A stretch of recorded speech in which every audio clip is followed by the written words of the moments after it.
Lesson 1 में 8 question ऐसे हैं इंपॉर्टेंट जो हर साल एग्जाम में लगभग आए हुए हैं, तो एक एक करके आइए हम इसका प्रैक्टिस करते हैं। ठीक है, सबसे पहले देखेंगे क्वेश्चन 1। क्वेश्चन नंबर 1 क्या है?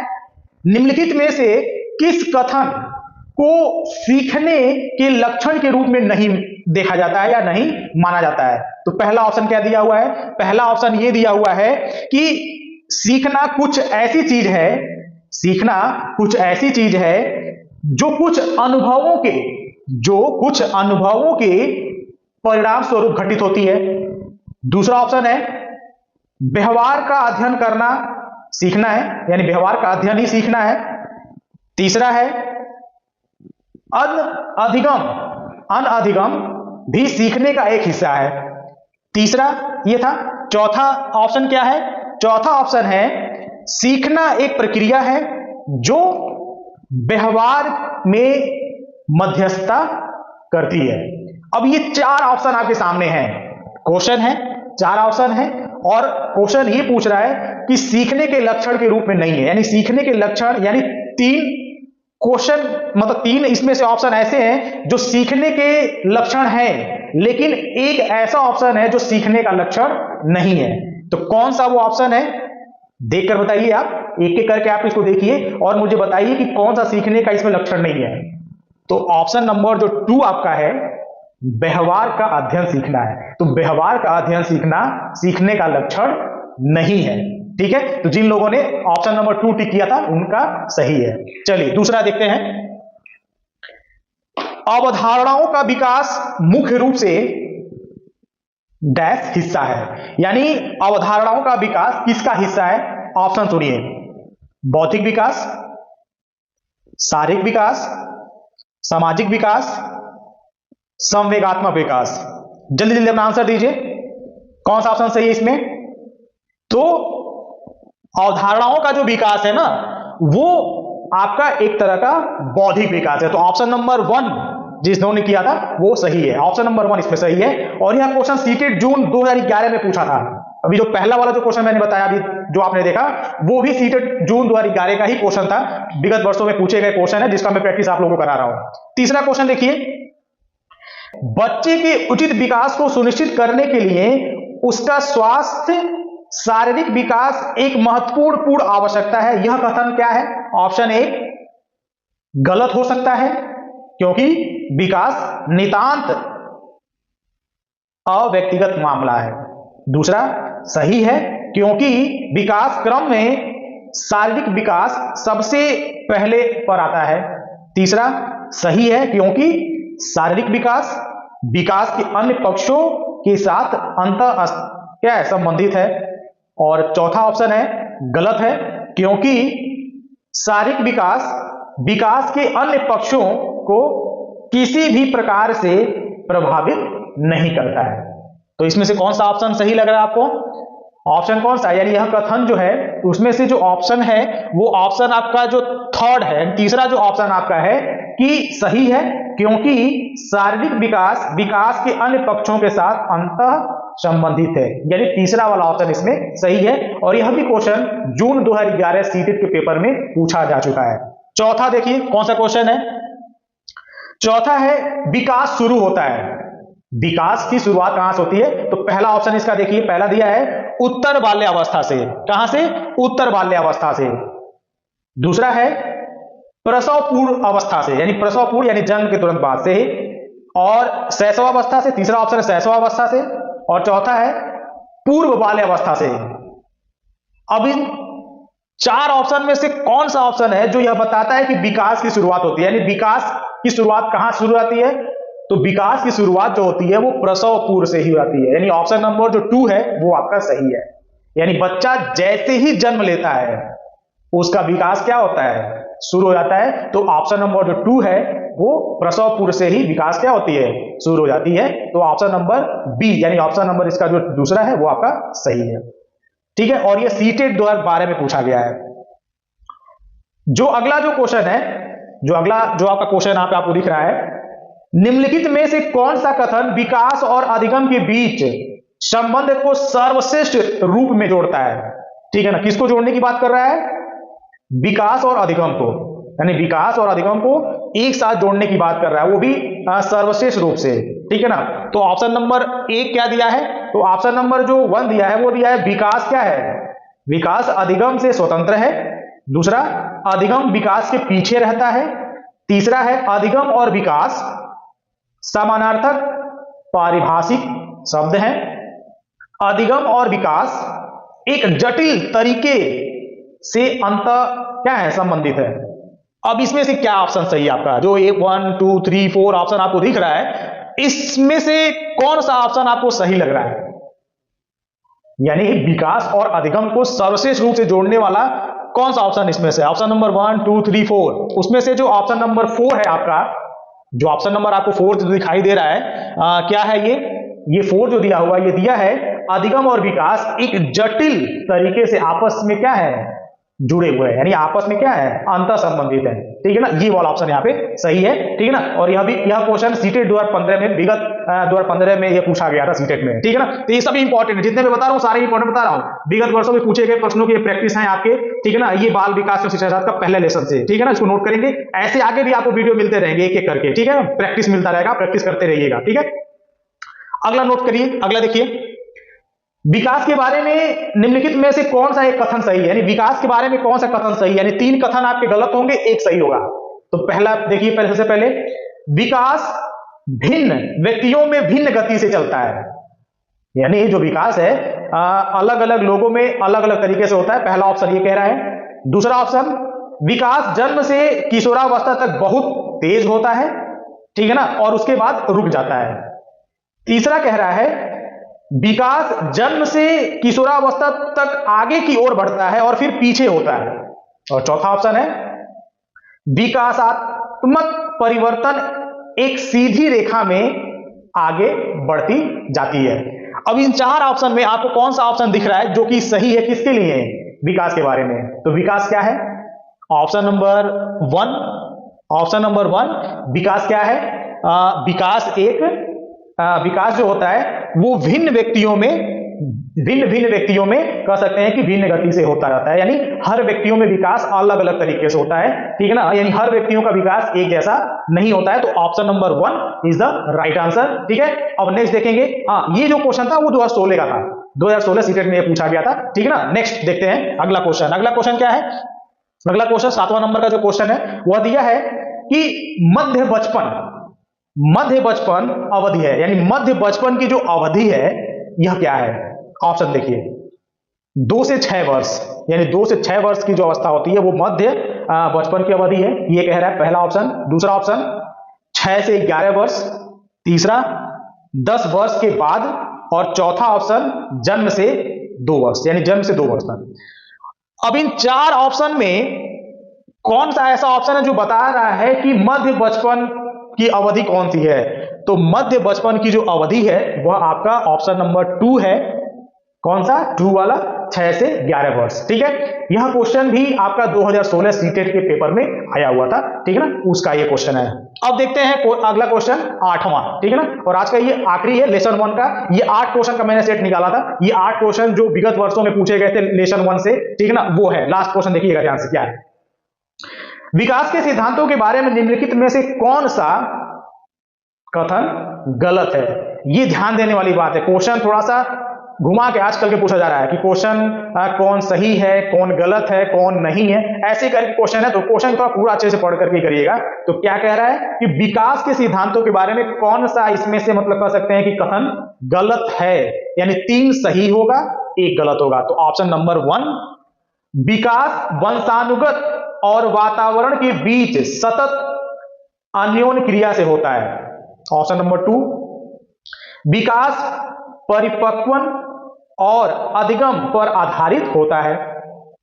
तीसरा ऑप्शन, प्रत्येक बच्चा विकास के चरणों से गुजरता है, फिर भी बच्चों में व्यक्तिगत भिन्नताएं बहुत होती हैं। और चौथा ऑप्शन, विकास एक परिणाम स्वरूप प्रक्रिया है, यानी विकास जो है एक परिणात्मक प्रक्रिया है जिसका ठीक ठीक मापन हो सकता है। तो ऑप्शन नंबर जो 4 है वो गलत है, एकदम साफ मालूम चल रहा है। ये कह क्या रहा है? तो ऑप्शन नंबर 4 कह रहा है कि जो आपका विकास है एक परिमाण यानी परिमाण कर सकते हैं, यानी परिमाणात्मक प्रक्रिया है, यानी जिसको मापा जा सकता है। तो विकास को हम माप नहीं सकते, ठीक ना। तो विकास एक परिमाणात्मक प्रक्रिया है जिसका ठीक ठीक मापन हो सकता है। तो यह गलत है क्योंकि हम विकास का सही सही मापन नहीं कर सकते। तो यह क्वेश्चन सीटेट सितंबर की जो परीक्षा 2016 में हुई थी उसमें की ये क्वेश्चन है जो पूछा गया था। तो ये लेसन 1 से 8 क्वेश्चन इंपॉर्टेंट थे जो मैंने अभी आपको निकाला। सीडीपी के लेसन 2 में जो जो क्वेश्चन आए हैं उसको मैं एक एक करके आप लोगों को बता रहा हूं। एक एक करके आप उसको देखते जाएंगे, नोट करते जाएंगे और मेरे साथ आप एक एक क्वेश्चन को सॉल्व करते हुए चलेंगे, जिससे कि आपकी प्रैक्टिस बेहतर बनेगी। तो पहला क्वेश्चन क्या है, ध्यान से देखिएगा। पहला क्वेश्चन क्या है? पहला क्वेश्चन है बच्चों के विकास के सिद्धांत को समझना शिक्षक की सहायता करता है। फिर मैं रिपीट कर रहा हूं, ध्यान सुनिएगा। बच्चे के विकास के सिद्धांत को समझना शिक्षक की सहायता करता है। ऑप्शन नंबर 1, ऑप्शन नंबर 1 ध्यान से देखेंगे आप लोग, समझेंगे। ऑप्शन नंबर 1 क्या दिया है? शिक्षार्थी की आर्थिक पृष्ठभूमि को पहचानने में। दूसरा, शिक्षार्थियों को क्यों पढ़ाना चाहिए यह औचित्य स्थापित करने में। शिक्षार्थियों, तीसरा ऑप्शन, शिक्षार्थियों की भिन्न अधिगम शैलियों को प्रभावी रूप से संबोधित करने में। और चौथा ऑप्शन है आपका शिक्षार्थी के सामाजिक स्तर को पहचानने में। ये 4 ऑप्शन आपको लाइन से दिए गए हैं और इन 4 ऑप्शन में पूछ ये रहा है कि बच्चे के विकास के सिद्धांत को समझना शिक्षक की सहायता करता है। तो इन 4 ऑप्शन में से कौन सा ऐसा ऑप्शन है जो बच्चे के विकास के सिद्धांत को शिक्षक की सहायता करता है समझने में? तो एक एक करके देखिए। ऑप्शन नंबर 1, 2, 3, 4, कौन सा ऑप्शन इसमें सही है? इसमें आपका ऑप्शन नंबर 3 सही है। कौन सा ऑप्शन नंबर सही है? 3 वाला। क्या है 3? शिक्षार्थियों की भिन्न अधिगम शैलियों को प्रभावी रूप से संबोधित करने में। अब क्वेश्चन नंबर 2 देखते हैं। क्वेश्चन नंबर 2 क्या है? हाँ, ये जो क्वेश्चन था ना, ये क्वेश्चन 2011 जून 2011 के सीटेट पेपर में आया था, ठीक है ना। क्वेश्चन नंबर 2 देखिए। क्वेश्चन नंबर 2 दिया हुआ है, मानव विकास कुछ विशेष सिद्धांतों पर आधारित है। निम्नलिखित में से कौन सा मानव विकास का सिद्धांत नहीं है? यानी मानव विकास का सिद्धांत कौन सा नहीं है 4 ऑप्शन में से? तो ऑप्शन नंबर 1, ऑप्शन नंबर 1 है अनुक्रमिकता। अनुक्रमिकता पहला ऑप्शन है। दूसरा है आपका सामान्य से विशिष्ट, दूसरा ऑप्शन है सामान्य से विशिष्ट। तीसरा है आपका प्रतिवर्ती, क्या है? प्रतिवर्ती। और चौथा आपका है निरंतरता। अब ये 4 ऑप्शन आपके सामने हैं, 4 ऑप्शन आपको दिख रहे हैं। इन 4 में से पूछ रहा है कौन सा ऐसा सिद्धांत है, ठीक है ना, जो मानव विकास का सिद्धांत नहीं है। तो मानव विकास का सिद्धांत कौन सा नहीं है? ऑप्शन नंबर 3, प्रतिवर्ती। यानी प्रतिवर्ती जो है ना वो मानव विकास का सिद्धांत नहीं है। अनुक्रमिकता ये भी मानव विकास का सिद्धांत है। सामान्य से विशिष्ट की ओर ये भी आपके मानव विकास का एक कह सकते हैं कि सिद्धांत है। और निरंतरता भी मानव विकास का सिद्धांत है। और क्या नहीं है? तो प्रतिवर्ती नहीं है, ऑप्शन नंबर 3।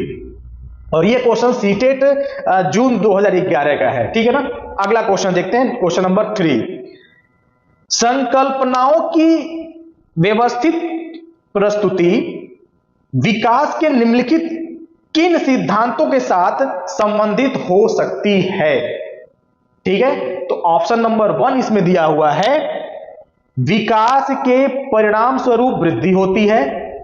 विकास, दूसरा वाला, विकास विषम जातीय से स्वायत्तता की ओर अग्रसर होता है। और तीसरा जो है वह है विद्यार्थी भिन्न दरों पर विकसित होते हैं। और चौथा ऑप्शन है विकास सापेक्ष रूप से क्रमिक होता है। ये 4 ऑप्शन आपके सामने हैं और इन 4 में से कौन सा ऑप्शन आपका सही है इसको आप देखेंगे, ठीक है ना। एक एक करके आप देखिए, क्योंकि इसमें क्या पूछा है? इसमें यही पूछा है कि संकल्पनाओं की व्यवस्थित प्रस्तुति विकास के निम्नलिखित किन सिद्धांतों के साथ संबंधित नहीं है। तो संबंधित कौन सा नहीं है इसमें से? Option number A, B, C, D, कौन सा नहीं इसमें? डी वाला ऑप्शन, यानी चौथा ऑप्शन जो है इसमें विकास सापेक्ष रूप से क्रमिक होता है, यानी ये वाला ऑप्शन क्या इसमें सही है। और यह क्वेश्चन आपके नवंबर 2012 सीटेट का क्वेश्चन है ये, ठीक है ना। अगला क्वेश्चन देखते हैं, क्वेश्चन नंबर 4 क्या है ये। एक अध्यापक या अध्यापिका ने पाया कि एक विद्यार्थी वर्ग बनाने में कठिनाई अनुभव कर रहा है, यानी एक शिक्षक और एक शिक्षिका ने यह पाया कि एक विद्यार्थी वर्ग है ना, एक विद्यार्थी वर्ग बनाने में कठिनाई अनुभव कर रहा है, और उसने अनुमान लगाया कि वह हीरे का चित्र बनाने में भी कठिनाई अनुभव करेगा। वो अनुमान लगा रहा है कि वह हीरे का एक चित्र बनाने में भी कठिनाई अनुभव करेगा। अब कह रहा है कि इनमें जो ऑप्शन दिए हुए हैं इनमें से कौन सा सिद्धांत, मतलब कह रहा है कि किस सिद्धांत पर आधारित होकर का अनुमान लगाया, मतलब इस पूरे में से आखिर बच्चे ने किस सिद्धांत पर आधारित होकर के अनुमान लगा लिया ये। तो ऑप्शन नंबर पहला जो दिया हुआ है वो क्या है, विकास निरंतरी होता रहता है, अलग अलग लोगों के लिए विकास की प्रक्रिया भी अलग अलग होती है, विकास एक व्यवस्थित क्रम में होने की प्रवृत्ति से क्या है संबंध है, और अगला है आपका विकास की प्रक्रिया एक उत्परिवर्तनीय प्रक्रिया है। यानी 4 ऑप्शन आपके सामने हैं और इस 4 में से आपको ये बताना है कि आखिर किस सिद्धांत पर आधारित अनुमान लगाया गया है यहाँ पे। तो यहां पर जो अनुमान लगाया गया है वो है ऑप्शन नंबर 3। ऑप्शन नंबर 3 यानी विकास एक व्यवस्थित क्रम में होने की प्रवृत्ति से संबंध है, यानी विकास जो है ना वो एक व्यवस्थित क्रम में होने की प्रवृत्ति से संबंध रखता है। ये ऑप्शन नंबर यहाँ पर जो है आपका 3 वो आपका सही है, ठीक है ना। अब अगला क्वेश्चन बात करते हैं यहाँ पे क्वेश्चन नंबर 5। क्वेश्चन नंबर 5 क्या है, इनमें से कौन सा बाल विकास का एक सिद्धांत है, यानी 4 ऑप्शन आपके सामने हैं और इन 4 ऑप्शन में से कौन सा बाल विकास के सिद्धांत पर आधारित है। तो ऑप्शन नंबर 1 देखिएगा, विकास परिपक्वन तथा अनुभव के बीच अन्योन्य क्रिया की वजह से घटित होता है, पहला ऑप्शन था ये। दूसरा ऑप्शन, विकास प्रत्येक बच्चे की गति का सही ढंग से अनुमान लगा सकता है। तीसरा जो है, अनुभव विकास का एकमात्र, जो अनुभव है विकास का एकमात्र निर्धारक है। और चौथा ऑप्शन आपका है, विकास प्रबलन तथा दंड के द्वारा सुनिश्चित किया जाता है। अब इसमें से 4 ऑप्शन है, 4 ऑप्शन में से जो चौथा ऑप्शन है उसमें दंड की बात कर रहा है। तो अगर बाल विकास मतलब बाल विकास के एक सिद्धांत की बात कर रहा है, तो बालक के विकास की अगर हम बात करेंगे तो बालक के विकास में दंड कहीं पर नहीं आएगा। अगर किसी ऑप्शन में दंड शब्द आ गया ना तो उसको वैसे ही हटा दीजिए, वो ऐसे ही गलत है, वो बिल्कुल नहीं हो सकता। बालक के विकास में दंड शब्द का हम यूज नहीं कर सकते, बच्चे को डरा धमका करके हम नहीं पढ़ा सकते, ठीक है ना। बच्चे को डराने धमकाने जैसी कोई भी मतलब अगर आपको ऑप्शन दिख रहा है तो उसको तो पहले ही काट करके हटा दीजिए कि वो ऐसे ही गलत है, ठीक है ना। तो चौथा ऑप्शन तो ऐसे ही हट गया। अब यहां पर जो तीसरा ऑप्शन है वो दिया है कि अनुभव विकास की एकमात्र निर्धारक है। अब समझिएगा, एकमात्र शब्द का यूज किया है, यानी और कोई नहीं, केवल यही एक है। तो बालक के विकास के लिए हम किसी एक पर्टिकुलर चीज को हम कैसे रख सकते हैं? भाई बालक है, वो विकास करेगा, बालक सीखेगा तो अलग अलग चीजों से सीख सकता है, तो किसी एक मात्र पर हम जोर नहीं दे सकते। तो ये भी याद रखिएगा, दंड वाला शब्द तो मैंने बताया कि अगर कोई दंड देने वाली कोई अगर ऑप्शन है तो वो गलत कर दीजिए तुरंत। और केवल शब्द अगर यूज किया गया किसी भी ऑप्शन में, किसी पर्टिकुलर कह रहा है केवल, यानी एक ऑप्शन पे पूरा पूरा जोर दे रहा है तो वो भी गलत ही माना जाएगा। और एकमात्र यानी सब में से हटाकर कह रहा है केवल एक, तो एक कैसे हो सकता है? बालक अलग अलग तरीकों से सीख सकता है, तो ये भी ऑप्शन क्या है आपका गलत है। और जो दूसरा वाला जो उसका जो ऑप्शन है वो क्या दिया है कि विकास प्रत्येक बच्चे की गति का सही ढंग से अनुमान लगा सकता है। तो भाई विकास है तो किसी कह सकता है कि बच्चे की गति का सही ढंग से अनुमान कैसे लगा सकता है? नहीं लगा सकता, बिल्कुल नहीं लगाया जा सकता, ठीक है ना। तो यानी कुल मिलाकर के यहाँ के ऑप्शन नंबर जो आपका 1 है वो आपका सही है, और वह क्या है, वह है विकास परिपक्वन तथा अनुभव के बीच अन्योन्य क्रिया की वजह से घटित होता है। ऑप्शन नंबर 1 इसमें सही है, और यह क्वेश्चन आपका आया था 2015 का क्वेश्चन है, ये सीटेट का, ठीक है ना। लास्ट क्वेश्चन है लेसन 2 का, जो विगत वर्षों में पूछे गए क्वेश्चन में से जो लास्ट क्वेश्चन है आपका, जो छठा क्वेश्चन है, वो यह है कि इनमें से कौन सा विकास का एक सिद्धांत नहीं है। अभी इसके पहले वाले क्वेश्चन में क्या था, विकास का सिद्धांत है, लेकिन इसमें पूछा है कि इस 4 ऑप्शन में से कौन सा विकास का सिद्धांत नहीं है। यानी 3 ऑप्शन आपको ऐसे मिलेंगे जो विकास के सिद्धांत होंगे, और एक ऐसा होगा जो विकास सिद्धांत नहीं होगा। तो ध्यान से सुनेंगे और समझेंगे, ठीक है ना। पहला ऑप्शन, विकास संशोधन योग्य होता है। दूसरा ऑप्शन, विकास केवल संस्कृति से शासित और निर्धारित होता है। तीसरा ऑप्शन, विकास जीवन पर्यंत होता है। और चौथा ऑप्शन, विकास वंशानुक्रम और पर्यावरण दोनों से प्रभावित होता है। तो 4 ऑप्शन आपके सामने यहां दिख रहा है। मुझे लग रहा है कि बहुत सारे लोगों ने पहले ही ट्रिक कर दिया होगा, ठीक है ना। एक बार मैं फिर एक्सप्लेन कर दे रहा हूं, ध्यान समझिएगा। नहीं है यानी एक विकास का सिद्धांत नहीं है, बाकी 3 तो इसमें सिद्धांत हैं। तो पहला जो दिया गया है, विकास संशोधन योग्य होता है। तो सिंपल सी बात है, विकास को हम संशोधन योग्य है, संशोधन कर सकते हैं। बच्चे के विकास को हम क्या कर सकते हैं, संशोधन कर सकते हैं। बच्चे को हम कुछ पढ़ा रहे हैं, कुछ लिखा रहे हैं, कुछ अलग मतलब बता रहे हैं, तो अलग अलग चीजें बताकर कुछ चीजें हम क्या कर सकते हैं, बदल सकते हैं, ठीक है ना। ऑप्शन नंबर जो तीसरा है वो कह रहा है कि विकास जीवन प्रयत्न होता है, तो ये भी सही है भाई।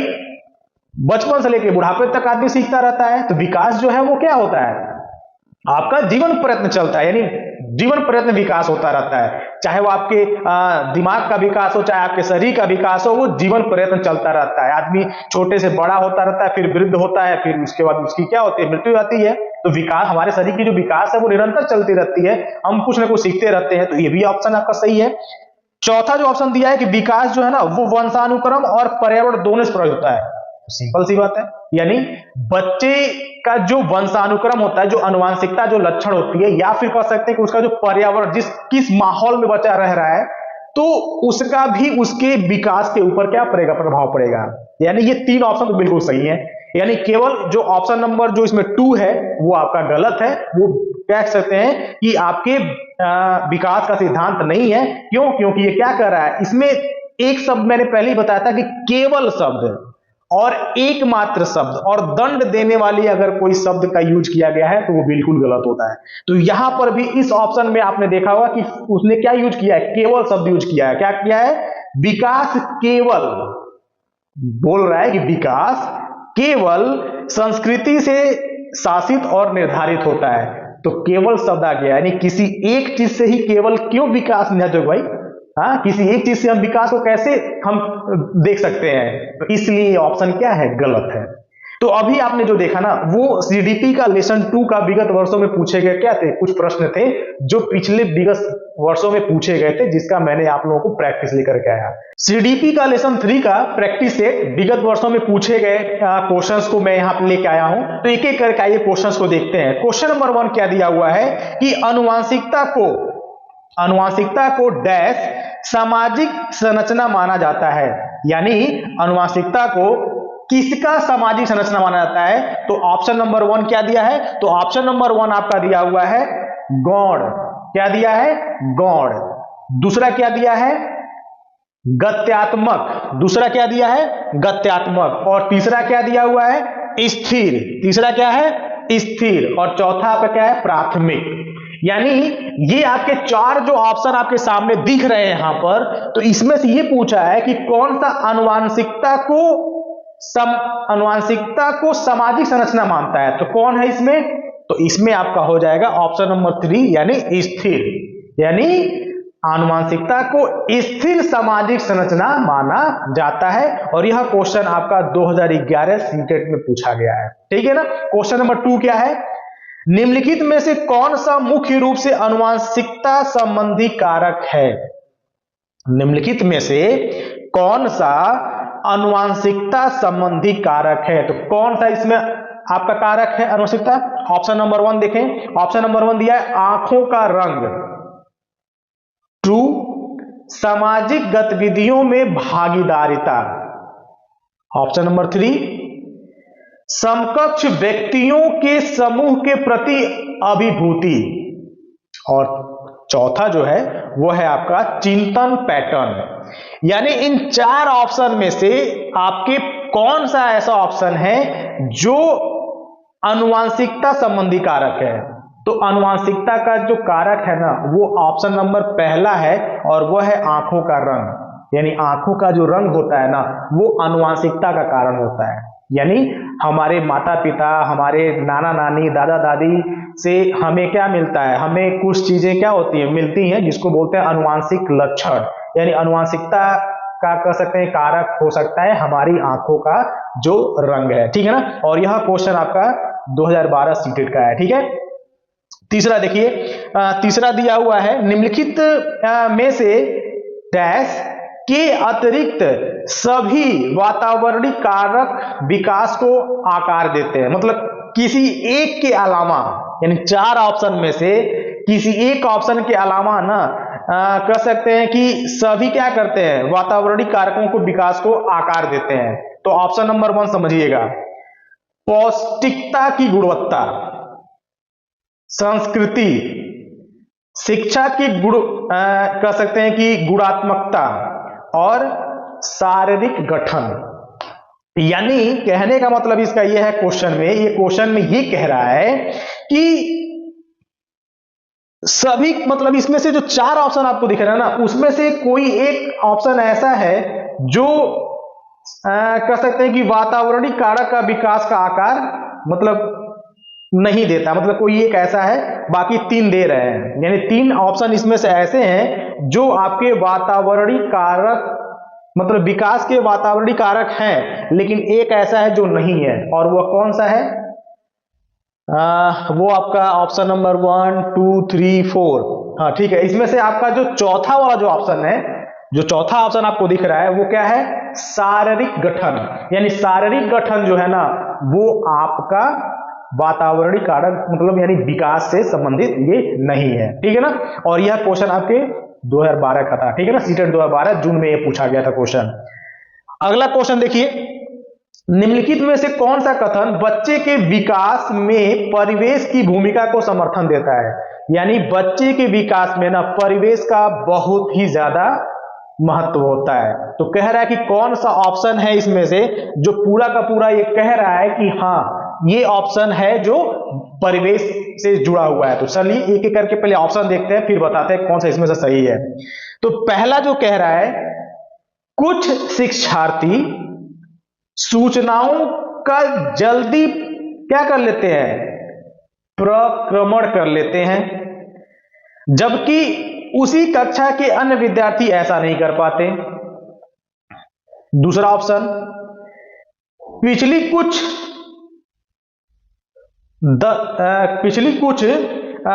दशाब्दियों से कह सकते हैं कि बुद्धि जो लब्धांक है परीक्षा में परीक्षार्थियों के औसत प्रदर्शन से लगातार वृद्धि हुई है। और जो तीसरा ऑप्शन है वो कह रहा है कि एक समान जुड़वा बच्चे जिनका लालन पालन भिन्न घरों में हुआ हो और उनकी बुद्धि लब्धि 0.75 के समान उच्च है। और चौथा ऑप्शन है आपका, शारीरिक रूप से स्वस्थ बच्चे, शारीरिक रूप से जो स्वस्थ बच्चे हैं अक्सर नैतिक रूप से अच्छे पाए जाते हैं। अब ये जो आपके 4 ऑप्शन आपको यहाँ पे दिख रहे हैं ना, अब इन 4 ऑप्शन में से कह रहा है कि कौन सा इसमें से ऑप्शन आपके परिवेश की भूमिका का समर्थन करता है, यानी विकास में परिवेश की भूमिका ज्यादा होती है, और इसमें से कौन सा ऑप्शन आपका सही है? तो इसमें से आपका ऑप्शन नंबर 2, यानी ऑप्शन नंबर 2 जो है, जो कह रहा है कि पिछली कुछ दशाब्दियों में बुद्धि लब्धांक परीक्षा में शिक्षार्थियों के औसत प्रदर्शन में लगातार वृद्धि हुई है, ये वाला ऑप्शन यहाँ पर क्या है आपका सही है। और ये आपका 2013 का क्वेश्चन है, जून 2013 का क्वेश्चन है सीटेट का, ठीक है ना। ये पिछले कुछ वर्षों में ये क्वेश्चन आपके आए हैं, ठीक है ना। अगला जो क्वेश्चन है वो क्या है? अगला क्वेश्चन है कि मानवीय विकास में आनुवंशिकता एवं परिवेश की भूमिका से संदर्भ में निम्नलिखित में से कौन सा कथन क्या है, समुचित है, यानी कौन सा कथन इसमें सही है। तो आइए देखते हैं, पहले एक एक करके इसका ऑप्शन देखते हैं, फिर बताते हैं कौन सा इसमें से ऑप्शन सही है। तो ऑप्शन नंबर 1 क्या दिया है, विकास के विभिन्न क्षेत्रों में आनुवंशिकता एवं परिवेश का सापेक्षिक प्रभाव परिवर्तनशील है। और ऑप्शन नंबर 2 है कि भारत सरकार की विभेदात्मक क्षतिपूरकता संबंधी नीति मानवीय विकास में प्रकृति की भूमिका पर आधारित है। और ऑप्शन नंबर 3 है, वह है परिवेश की भूमिका लगभग स्थिर सी रहती है, जबकि आनुवंशिकता का प्रभाव परिवर्तित होता रहता है। और चौथा ऑप्शन है कि व्यवहारवाद के सिद्धांत प्राय मानवीय विकास में प्रकृति की भूमिका पर आधारित होते हैं। तो ये 4 ऑप्शन आपके सामने हैं, और इन 4 ऑप्शन में से कौन सा ऑप्शन सही है। तो इसमें ऑप्शन नंबर आपका जो पहला दिया हुआ है, जो कह रहा है कि विकास के विभिन्न क्षेत्रों में आनुवंशिकता एवं परिवेश का सापेक्षिक प्रभाव परिवर्तनशील है, ये वाला ऑप्शन आपका क्या है, सही है। ऑप्शन नंबर 1 आपका सही है। अगला क्वेश्चन देखिए, जो कि लास्ट क्वेश्चन है, देखिए ध्यान से। क्या बच्चे इसीलिए भाषा अर्जित करते हैं क्योंकि उनमें आनुवांशिक रूप से ऐसा करने की पूर्व प्रवृत्ति होती है, या उनके माता पिता प्रारंभिक अवस्था से ही उन्हें गहन रूप से सिखाते हैं। यह प्रश्न आवश्यक रूप से दर्शाता है, किस चीज को दर्शाता है, ये बात समझिएगा। एक एक ऑप्शन पहले देखिए।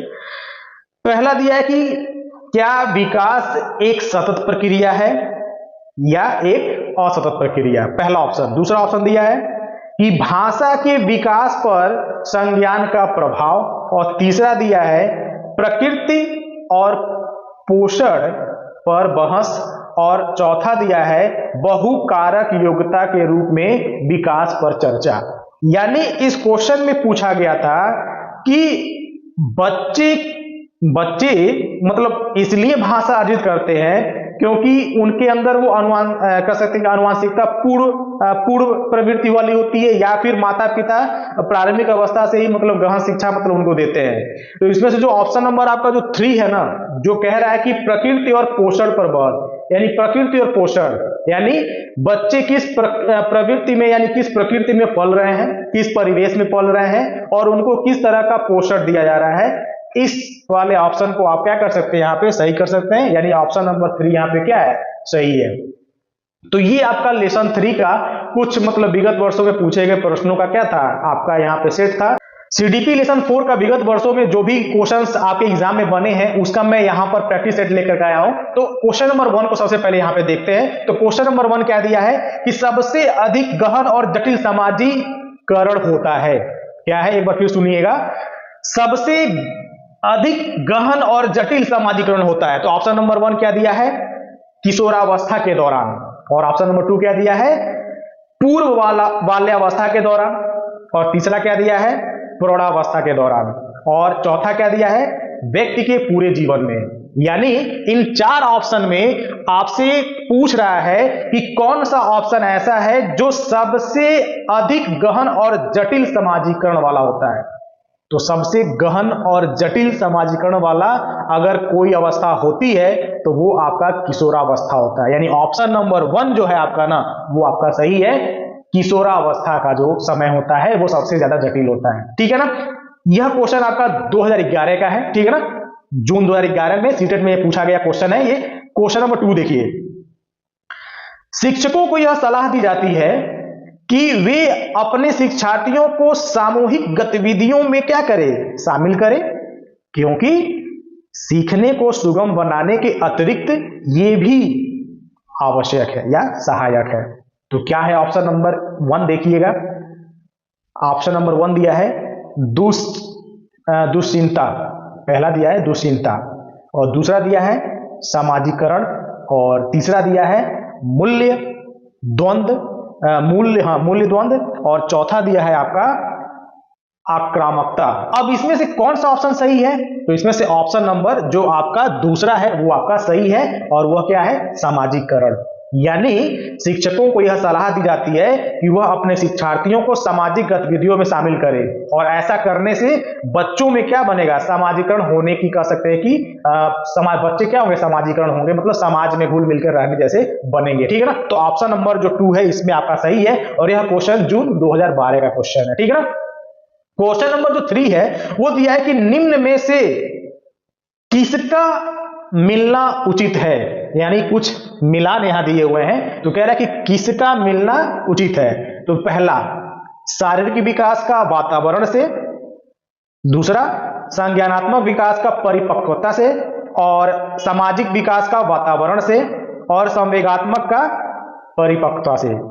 तो इन 4 ऑप्शन में से किसका मिलना क्या है? आवश्यक है। तो इसमें से जो ऑप्शन नंबर 3 है ना, जो सामाजिक विकास का वातावरण से, ये ऑप्शन सही है, क्योंकि सामाजिक विकास तभी हो सकता है जब आप क्या करेंगे? वातावरण में रहेंगे, यानी अगल बगल मतलब लोगों के साथ घुल मिल के रहेंगे, तो उससे क्या होगा? हमारी जो सामाजिक जो विकास है वो अच्छी होगी। ठीक है ना? तो सामाजिक विकास के लिए वातावरण क्या है? सही मिलान है यहाँ पे। तो ऑप्शन नंबर 3 क्या है? यहाँ पे सही है। और यह क्वेश्चन 2013 का जून सीटेट का है, जुलाई 2013 सीटेट का क्वेश्चन है ये। ठीक है ना? यहाँ विगत वर्षों के क्वेश्चन को मैं एक एक करके बता रहा हूं, और ये लेसन 4 का ये सारा आप देख रहे हैं। अगला जो आपका क्वेश्चन है, क्वेश्चन नंबर 4 जो आपका है वह है आपका कि सामाजिकरण में सम्मिलित है सांस्कृतिक संचरण, और यानी और क्या है? डैश है। ठीक है ना? तो आपको बताना है कि सामाजिकरण में क्या शामिल है। एक तो आपका सांस्कृतिक संचरण है, दूसरा क्या है वो आपको बताना है। तो पहला ऑप्शन देखिएगा, पहला ऑप्शन दिया है विद्रोहियों को निरुत्साहित करना, यानी जो आपके विद्रोही हैं उनको आप क्या करिए? निरुत्साहित कर दीजिए। दूसरा ऑप्शन आपका दिया है व्यक्तित्व का विकास करना। ठीक है ना? और जो तीसरा ऑप्शन दिया है वह है बच्चों को लेबलों में समायोजित करना, और चौथा जो ऑप्शन आपका दिया हुआ है वो दिया है संवेगात्मक समर्थन उपलब्ध कराना।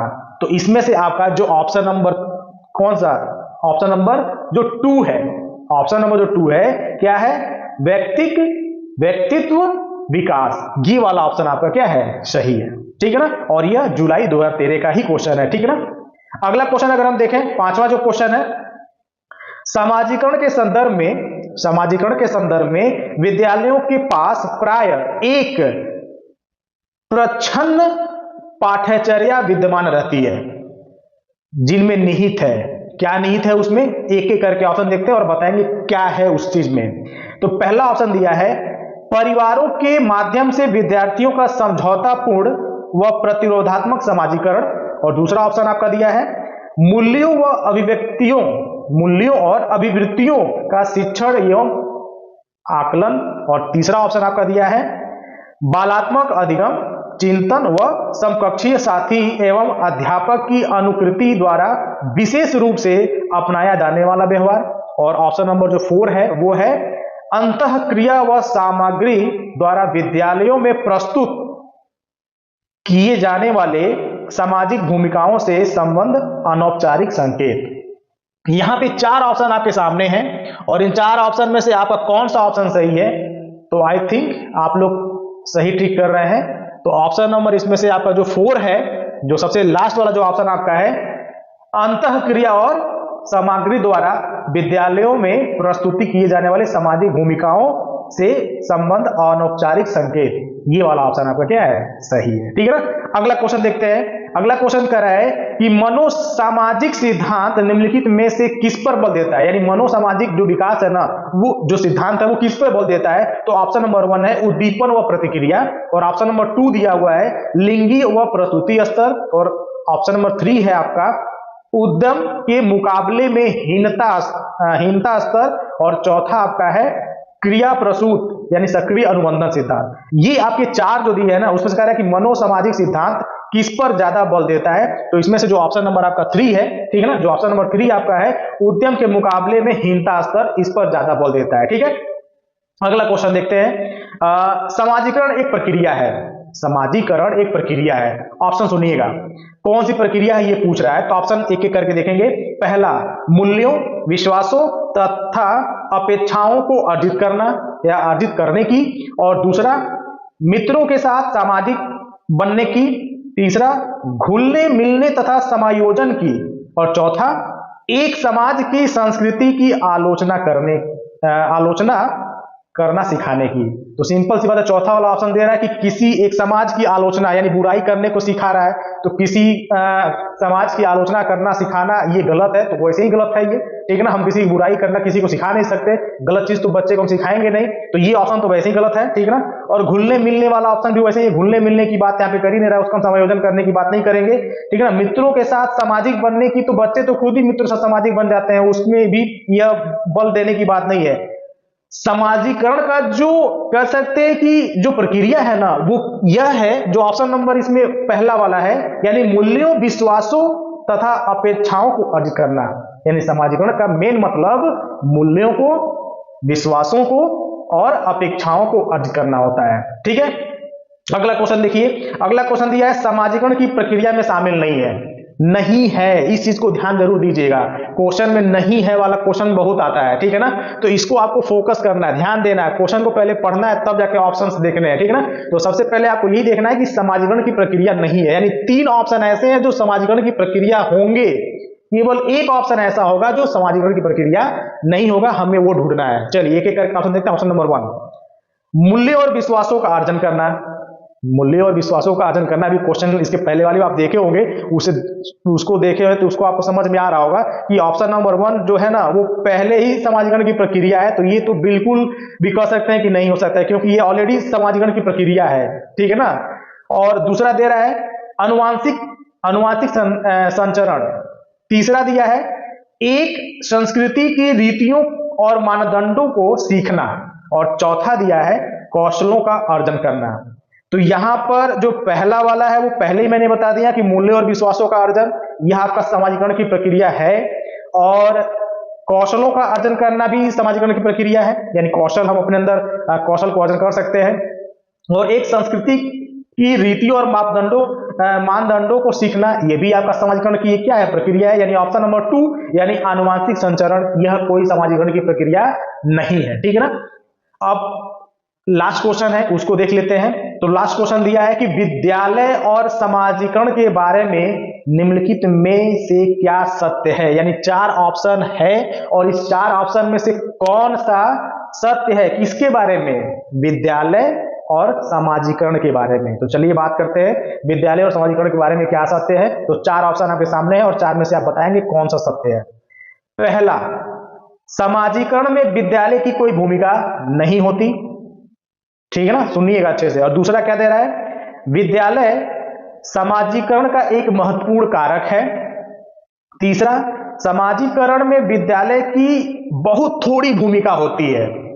और चौथे में क्या दिया है, विद्यालय समाजीकरण का पहला मुख्य कारक है, ठीक है ना। अब ये 4 ऑप्शन है जिसमें से एक सत्य क्या है, तो सत्य कौन सा है, ऑप्शन नंबर 2। ऑप्शन नंबर 2 आपका क्या है, सत्य है, यानी विद्यालय जो है ना वो समाजीकरण की एक महत्वपूर्ण कारक है, यानी विद्यालय समाजीकरण का क्या है, महत्वपूर्ण कारक है, यानी ऑप्शन नंबर 2 यहां पे क्या है, सही है, ठीक है। तो ये रहा आपके लेसन 4 का कुछ इंपॉर्टेंट क्वेश्चन, यानी जो विगत वर्षों में आपके एग्जाम में पूछे गए हैं, ठीक है ना। जो लेसन 5 है वह है आपका पियाजे, कोहलबर्ग एवं वाइगोत्स्की का सिद्धांत। इसमें से कौन कौन से क्वेश्चन आपके विगत वर्ष में पूछे गए हैं, आइए इसको एक एक करके देखते हैं। सबसे पहले हम बात करेंगे क्वेश्चन नंबर 1 की। क्वेश्चन नंबर 1 क्या दिया हुआ है, क्वेश्चन नंबर 1 दिया हुआ है पियाजे के विकास की पहली, यानी पियाजे के अनुसार विकास की पहली अवस्था यानी जन्म से लगभग 2 वर्ष आयु, ठीक है ना, के दौरान बच्चा डैश सबसे बेहतर सीखता है, ठीक है ना। इसको समझिएगा। ऑप्शन नंबर 1 देखिए, निष्क्रिय शब्दों को समझने के द्वारा, दूसरा अमूर्त तरीके से चिंतन द्वारा, तीसरा भाषा के नए अर्जित ज्ञान के अनुप्रयोग द्वारा, और चौथा ऑप्शन आपका दिया है इंद्रियों के प्रयोग द्वारा, ठीक है ना। ये 4 ऑप्शन आपके सामने हैं, और क्वेश्चन ये पूछा है कि पियाजे के अनुसार विकास की जो पहली अवस्था होती है यानी जन्म से 2 साल की जो अवस्था होती है, ठीक है ना, उसके दौरान बच्चा सबसे बेहतर किस चीजों से, मतलब 4 ऑप्शन में से किससे सबसे अधिक सीखता है, ठीक है। तो इसमें से आपका जो ऑप्शन नंबर कौन सा है, 4 वाला। ऑप्शन नंबर 4 क्या कह रहा है? ऑप्शन नंबर 4 कह रहा है कि इंद्रियों के प्रयोग द्वारा, यानी बच्चा जो होता है, यानी जन्म से 2 साल तक जो बच्चा होता है वो अपनी इंद्रियों के द्वारा सबसे ज्यादा सीखता है, सबसे बेहतर तरीके से सीखता है। ठीक है ना? चलिए क्वेश्चन नंबर 2 देखते हैं। क्वेश्चन नंबर 2 दिया हुआ है, पियाजे के अधिगम के संज्ञानात्मक सिद्धांत के अनुसार वह प्रक्रिया जिसके द्वारा संज्ञानात्मक संरचना को संशोधित किया जाता है क्या कहलाता है? ठीक ना? इस प्रक्रिया को क्या कहते हैं? ऑप्शन नंबर 1 कह रहा है प्रत्यक्षण, दूसरा ऑप्शन समायोजन, तीसरा ऑप्शन समावेशन और चौथा ऑप्शन आपका है स्कीमा। यानी ये 4 ऑप्शन आपके सामने हैं, इसमें से कौन सा ऑप्शन कह रहा है कि संज्ञानात्मक, मतलब पियाजे का जो संज्ञानात्मक जो सिद्धांत है, ठीक है ना, वह प्रक्रिया जिसके द्वारा संज्ञानात्मक संरचना को संशोधित किया जाता है। तो 4 ऑप्शन आपके सामने हैं। आई थिंक आप लोग में से कुछ लोग कर भी लिए होंगे। ठीक है ना? तो इसमें जो आपका ऑप्शन नंबर 3 है वो आपका सही है। ऑप्शन नंबर 3 समावेशन। ठीक है ना? चलिए नेक्स्ट क्वेश्चन देखते हैं। नेक्स्ट क्वेश्चन दिया हुआ है, कोहलबर्ग के अनुसार सही और गलत के प्रश्न के बारे में निर्णय लेने में शामिल चिंतन प्रक्रिया को क्या कहा जाता है? चलिए ऑप्शन नंबर 1 देखिए। ऑप्शन नंबर 1 दिया हुआ है सहयोग की नैतिकता, और ऑप्शन नंबर 2 दिया हुआ है नैतिक तर्कणा, और ऑप्शन नंबर 3 दिया है नैतिक यथार्थवाद, और चौथा दिया है नैतिक दुविधा। अब इन 4 ऑप्शन में से कौन सा ऑप्शन आपका सही है? तो इसमें से आपका ऑप्शन नंबर 2 नैतिक तर्कणा जो है वो आपका यहां पर सही है, बिल्कुल सही है। ठीक है ना? चलिए नेक्स्ट क्वेश्चन देखिए। पियाजे के अनुसार संज्ञानात्मक विकास के किस चरण पर बच्चा वस्तु अस्थायित्व को प्रदर्शित करता है? क्वेश्चन को ध्यान से सुनेंगे और यहां बोर्ड पर देखेंगे भी अच्छे से। ऑप्शन देखिएगा। ऑप्शन कह रहा है कि मूर्त संक्रियात्मक चरण, ऑप्शन नंबर 2 औपचारिक संक्रियात्मक चरण, ऑप्शन नंबर 3 संवेदी प्रेरक चरण, और चौथा दिया है पूर्व संक्रियात्मक चरण। 4 ऑप्शन है आपके सामने, कौन सा ऑप्शन सही है? इसमें से जो आपका ऑप्शन है ऑप्शन नंबर 4 क्या है? पूर्व संक्रियात्मक चरण। ये आपका ऑप्शन यहां पे सही है। ठीक है ना? नेक्स्ट देखिए। ठीक है ना? सीखने के सिद्धांत के संदर्भ में स्कैफोल्डिंग की ओर संकेत करता है। क्या संकेत करता है? ऑप्शन नंबर 1 देखिए। सीखने में वयस्कों द्वारा अस्थायी सहयोग, दूसरा विद्यार्थियों द्वारा की गई गलतियों के कारणों का पता लगाना, और तीसरा अनुरूपित शिक्षण, और चौथा ऑप्शन आपका दिया है पूर्व अधिगम की पुनरावृत्ति। अब ये आपके सामने कितने ऑप्शन है? यहां पर आपके सामने 4 ऑप्शन है, और 4 में से आपका जो ऑप्शन नंबर यहां पर 1 है वह आपका सही है। क्या है ऑप्शन? सीखने में वयस्कों द्वारा अस्थायी सहयोग, यह आपका ऑप्शन यहां पर सही है। अगला क्वेश्चन देखिए। अगला क्वेश्चन दिया है, लॉरेंस कोहलबर्ग के द्वारा प्रस्तावित निम्नलिखित चरणों में से प्राथमिक विद्यालय के बच्चे किन चरणों का अनुसरण करते हैं? तो पहले आप यहां पे ऑप्शन से पहले कुछ चरण देख लीजिए। पहला ए दिया है आज्ञा पालन और दंड अनुमुखीकरण, और बी दिया है व्यक्तिकता और विनिमय, और जो सी दिया है वो दिया है अच्छे अंत व्यक्तिक संबंध, और डी दिया हुआ है सामाजिक अनुबंध और व्यक्तिगत अधिकार। अब इनमें से कौन कौन से चरण आपके लॉरेंस कोहलबर्ग के द्वारा प्रस्तावित चरणों में से हैं? तो इसमें से जो आपका ऑप्शन नंबर 1 है, ऑप्शन नंबर 1 यानी बी और ए, यानी एक आपका कह रहा है कि व्यक्तिकता और विनिमय और आज्ञा पालन और दंड अनुमुखीकरण, ये आपका 2 चरण क्या है यहाँ पे सही है। ठीक है ना? नेक्स्ट क्वेश्चन देखिए। नेक्स्ट क्वेश्चन जो दिया हुआ है, दिया है कि मिश्रित, क्या दिया है? मिश्रित आयु वर्ग वाले जो विद्यार्थी हैं, कह रहा है कि कक्षा से व्यवहार रखने वाले शिक्षकों के लिए का ज्ञान सर्वाधिक महत्वपूर्ण है। तो ऑप्शन देखिएगा।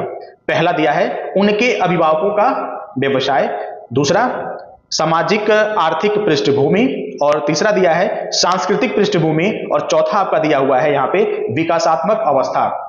यहां पर आपके सामने कुल 4 ऑप्शन है, और क्वेश्चन ये दिया हुआ है कि मिश्रित आयु वर्ग वाले विद्यार्थियों की कक्षा से व्यवहार रखने वाले शिक्षक के लिए डैश का ज्ञान सर्वाधिक महत्वपूर्ण, यानी शिक्षकों को किस चीज का ज्ञान होना चाहिए।